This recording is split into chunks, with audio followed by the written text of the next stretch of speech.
धर्म का धंधा था, हर कोई उसमें अंधा था। पलटकर जब देखा तो आधा देश भूखा और आधा देश नंगा था। भारत देश में धर्म अपनी चरम सीमाएं पार कर चुका है। अगर आप धर्म के लपेटे में आ गए हैं तो आप कुछ भी कर सकते हैं।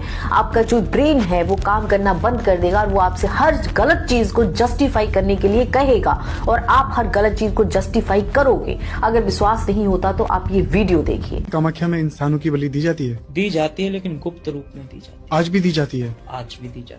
इंसानों की बलि से माँ कैसे खुश हो सकती है? जो परंपरा से चल रहा है वो हर किसी को निभाना होगा।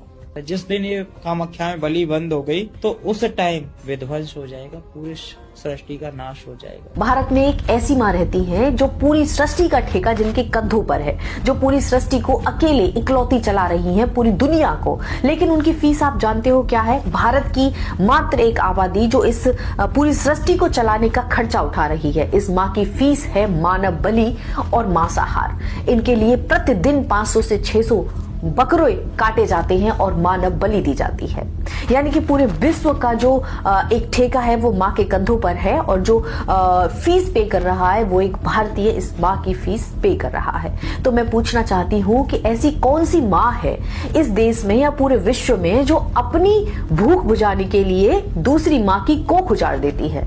दरअसल ये कोई धर्म नहीं है, ये कोई रीति रिवाज नहीं है, ये कोई सृष्टि की रक्षा नहीं है।